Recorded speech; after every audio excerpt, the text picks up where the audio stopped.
Muy buenas ojoneros, bienvenidos a mi canal. No sabéis lo que me ha costado hacer este vídeo. He tenido una cantidad de complicaciones técnicas, como no, en casa de herrero, cuchillo de palo. Pero bueno, al final he arreglado el PC, se me ha estropeado la capturadora, la vuelta a arreglar. Bueno, ha sido un follón. Pues nada, por fin, después de un par de días, os puedo traer el vídeo de el Commodore 64 Mini. Mis primeras impresiones y algunos trasteos extraños que le he logrado hacer. ¿Vale? Y os los quería enseñar. Pues nada, han sacado una réplica del Commodore 64 de los 80, versión mini, con juegos dentro, con un mando, y bueno, me lo he comprado y os lo quería enseñar.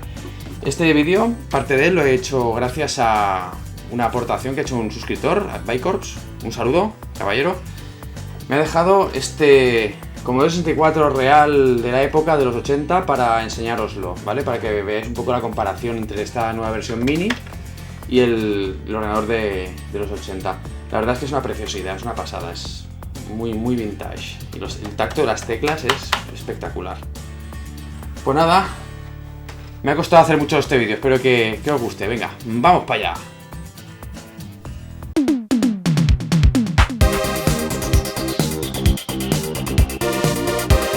Pues nada, aquí tenemos por fin el Commodore 64 Mini. En el frontal de la caja podemos ver la foto del Commodore 64 Mini con el mando que viene, ¿vale? Dentro. Además nos avisa que tiene 64 juegos preinstalados ya. Y aquí el eslogan: el ordenador más vendido del mundo. ¿Quién se puede resistir a este eslogan? Yo la verdad es que no he podido. No he podido resistirme y ha caído el Commodore. En este lateral podemos ver las características básicas de la máquina. Conexión HDMI, 720p, Pixel Perfect, modos de imagen USA y Europa, filtro CTR, bueno, supongo que querían poner CRT, pero ahí se colaron. Y además podemos ver, bueno, pues un poco los ejemplos de juegos que lleva. Imposible Mission 2, el Speedball 2, un juego brutal, ¿vale? Genial de Bimba Brothers. Armalite, Nebulus, este lo tuve yo en Atari ST, que era muy difícil, la verdad. Spin Dizzy, Boulder Dash, Nodes of Yesod, Uridium, este es un juego, un matamarcianos muy guapo, muy chulo. California Games, como no, clasicazo de la hostia. Paradroid, Creatures, Robin the Wood y, como detalle especial, tenemos el Basic de Commodore 64. Un intérprete de comandos Basic que puedes, bueno, hacerte tus propios programas, aparte de hacer algunas cositas que luego os enseñaré. En el otro lateral de la caja podemos ver pues un poco lo que contiene la caja.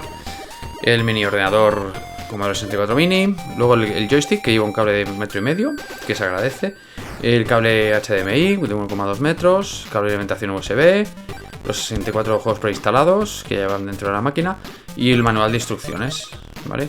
Aquí en el otro lateral pone que el manual viene en inglés, francés, italiano, alemán y español. El menú del ordenador también viene así. Y los juegos vienen en inglés. Veamos las características de hardware de esta maquinita, del Commodore 64 Mini. Lleva un SoC, un System on a Chip, que es un Allwinner A20, con dos núcleos ARM Cortex A7. El core gráfico, el chip gráfico, es un Mali 400 MP2. Y la RAM son 256 megas. La memoria flash de almacenamiento es de 256 megas. Todo esto, cuando lo he visto, me ha dado que pensar. He empezado a... ¿sabes? Eso me ha dado... Mi sentido arácnido me ha alertado. Digo, ostras, me suena de algo. ¿De qué me sonará a mí esto? Me suena de una maquinita que toco mucho en el canal y que tiene un hardware similar. ¿Y qué máquina podría ser? ¿Qué creéis? Pues sí, la Super NES Mini. La Super NES Mini tiene un SoC, Allwinner también, R16, es otro modelo. La diferencia entre este SoC y el del Commodore 64 es que este lleva 4 núcleos ARM Cortex A7. La GPU es la misma, ¿vale? Es una Mali 400. De RAM tiene también 256 megas.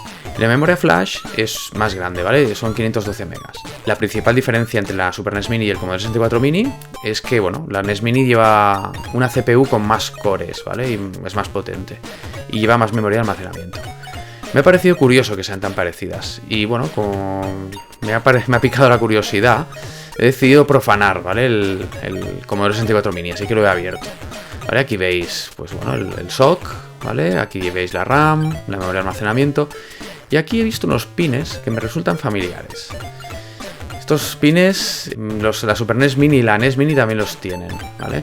Así que no he podido evitar hacer lo mismo que le hice en su momento a la NES Mini, que es, bueno, pues entrar dentro del sistema operativo que lleva debajo del menú gráfico que vemos. Este es el método que utilizaron inicialmente para sacar información y hackear la NES Mini, ¿vale? En su momento los hackers rusos. Así que nada, he seguido el mismo método y bueno, he soldado estos cablecitos a la placa, la he conectado al PC con este dispositivo, ¿vale? Que es un USB TTL. Y bueno, mediante el programita PuTTY me he conectado dentro de Commodore 64 Mini. Y bueno, como podéis ver, pues lleva un sistema Linux dentro. Y a ver, no voy a trastearlo mucho porque no quiero romper nada y quedarme con un ladrillo estupendo, ¿vale? Un ladrillo retro, muy bonito. Así que bueno, como veis, es una máquina realmente muy parecida a una Super NES Mini. Es un sistema Linux que encima lleva un menú gráfico y que, bueno, lleva un emulador de, bueno, en este caso de Commodore 64. Básicamente es eso lo que estáis comprando, ¿vale? Con el diseño exterior de, bueno, asemejándose a lo que es un Commodore 64 de los 80. Después de haberle hecho las 1001 al pobre cacharrito, voy a darle un uso un poco más normal y os enseñaré un poco cómo funciona. El menú es muy del estilo de la Super NES Mini. Tenemos listados todos los juegos y bueno, podemos ir seleccionándolos a nuestro antojo. Una de las cosas que llama la atención, ¿vale?, es que tiene el sistema BASIC del ordenador original, por lo que podríamos usarlo para hacer algún programa en este arcaico sistema, que solo algunos viejunos personajes como yo conocemos. Para ello acepta conectarle un teclado de PC, ¿vale? Un teclado USB. Como ya sabéis, el teclado que viene encima de lo que es la carcasa no funciona, ¿vale? Es atrecho totalmente, ¿vale? Es de adorno. Así que por eso es necesario pincharle un teclado para poder usar el BASIC. Aparte de eso, podemos cambiar el aspecto gráfico mediante este apartado, con estos modos gráficos: Pixel Perfect CRT, Europeo 4.3, Europeo 4.3 CRT, Norteamericano 4.3 y Norteamericano 4.3 CRT. El filtro CRT añade scanlines para aumentar un poco la sensación viejuna de antaño, ¿vale? Para los que os gusta este tipo de cosas, pues bueno, no está mal. Cuando estamos jugando podemos almacenar hasta 4 partidas guardadas, como ya hacíamos con la Super NES Mini. Esto también funciona en el BASIC, así que si estáis haciendo un programa y queréis guardar, le dais a guardar partida como si fuera un juego y ya lo tendríais ahí almacenado. Un tema interesante que he probado es el tema de los mandos. El mando que lleva de serie está fabricado con buenos materiales. La palanca del joystick es un poco rígida, ¿vale? Eso hace que cuando juegues, que bueno, al final te amoldas al tacto, cuando mueves la palanca, como no tiene ventosas el mando y no puedes pegarlo a la mesa, entonces claro, se te desplaza un poco. Eso, bueno, hace que sea un pelín incómodo. Lo que sí que he notado es un pelín de input lag al jugar, ¿vale? En algún vídeo lo he comentado. Esto es algo muy personal, ¿vale? Lo del input lag. Para mí no es problema este input lag que tiene. Pero bueno, para algunos de vosotros que seáis un poco más puristas en este sentido, puede llegar a serlo. Para comparar, he probado además con un mando de Xbox 360, con el Telemac 200 de Factory Arcade y con mi joystick de recreativa, X Arcade. Y no ha habido manera, no ha funcionado, no los ha detectado bien. Entiendo que de momento no detecta todos los mandos que no sean el original. De momento, supongo que con actualizaciones de software pues podrá detectar más mandos. Vamos a empezar a probar con algunos juegos de los que lleva. Empezaré con el Uridium, que es un matamarcianos difícil como pocos. Y a mí me resulta muy atractivo a la vista, ¿vale? O sea, me parece muy curioso el tema de este juego de los giros que hace la nave, los cambios de scroll. Es muy suave y está genial para ser una máquina 8 bits. Yo no sé cómo narices lo llegan a conseguir. Como veis, la emulación es fluida, la imagen va a 60p, por lo que se ve muy nítida y se aprecian muy bien los detalles, ¿vale? He probado más juegos, como podéis ver. Y bueno, el scroll suave de algunos juegos pues se ve bastante bien, aunque está claro que bueno, la máquina original siempre gusta más, ¿vale? A un viejuner como yo. Sobre todo por el tema de la paleta de colores, ¿vale? Esto en algún vídeo dentro de un tiempo, cuando tenga reparado una máquina que he conseguido, un Commodore 64, cuando tenga reparado haremos comparativas. Os haré una comparativa para que veáis de lo que os hablo, ¿vale? O sea, la emulación está bien para poder jugar a juegos de antaño sobre los cuales no tienes la máquina original, pero no se aprecian, sobre todo en tema de audio, el tema de paleta de colores, no se aprecian cosas que en la original sí que se aprecian. Así que ya lo veréis, ya os lo mostraré en algún vídeo del canal. Como extra, vamos a poder añadirle juegos nuevos a este Commodore 64 Mini. Lo primero que tenemos que tener es una ROM de Commodore 64 y la ROM debe tener extensión D64. Y luego tenemos que hacernos con un pendrive, un teclado USB y el mando que ya lleva la maquinita. El tema es que, claro, solo tenemos 2 puertos USB, así que necesitaremos un hub USB para pinchar estas 3 cosas al Commodore 64 Mini. En mi caso, como tengo un teclado que lleva ya USB incorporado, pues bueno, no tendré problema, ¿vale? Entonces, nos vamos a un PC, copiamos la ROM y la renombramos. Le renombramos y le ponemos este nombre de fichero, ¿vale? Tiene que ser este nombre exactamente. Una vez renombrado, traemos el pendrive con seguridad y lo pinchamos en el Commodore 64.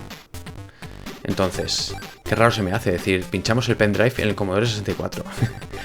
Lo pinchamos y nos vamos al Basic y aquí ejecutaremos estas 2 líneas. Primero esta y luego esta. Entonces comenzará la carga del juego. Tardará un rato largo porque emula lo que era la velocidad de lectura de una cinta, ¿vale? Del Commodore 64 original. Así que tardará un ratillo. Como veis, a ver, no deja de ser gracioso que se pueda llegar a hacer esto, pero claro, muy práctico no es. Sus creadores han comentado que irán sacando actualizaciones del software que lleva este mini ordenador, entre las que se encontrará, por ejemplo, la posibilidad de cargarle juegos por pendrive, sin necesidad de hacerlo desde el Basic. Aparte de esto, quién sabe qué sorpresas más nos depararán para el futuro de esta máquina. Entonces, ¿merece la pena este Commodore 64 Mini? Bueno, yo creo que si eres coleccionista y te encanta Commodore 64, te merecerá la pena adquirirlo para tu colección. Es una máquina con buenos acabados y buena calidad de audio y vídeo. Le veo más trabajo detrás y más mimo que algunas consolas de Mini, por ejemplo, del fabricante AT Games, que ya os he enseñado alguna de ellas en el canal. Este tipo de productos que se está poniendo muy de moda, ¿vale? Atacando nuestros corazones nostálgicos viejunos, están bien, ¿vale? Están guay como capricho. Ahora bien, si eliminamos el factor nostalgia, a efectos prácticos, tenemos dispositivos que pueden hacer lo mismo realmente que este Commodore 64 Mini. Incluso más cosas, como por ejemplo Raspberry Pi o la mismísima Super NES Mini. Dado que el emulador de Commodore 64 pues, está en muchas plataformas y funciona de la misma manera que en esta maquinita. Por lo que si que pensamos fríamente, sin sentimientos de por medio, ¿vale? No le veo nada diferenciador que me haga decir, hostia, definitivamente es recomendable comprar este Commodore 64 Mini. Pues nada, espero que hayáis disfrutado de este análisis profundo y profanador del Commodore 64 Mini.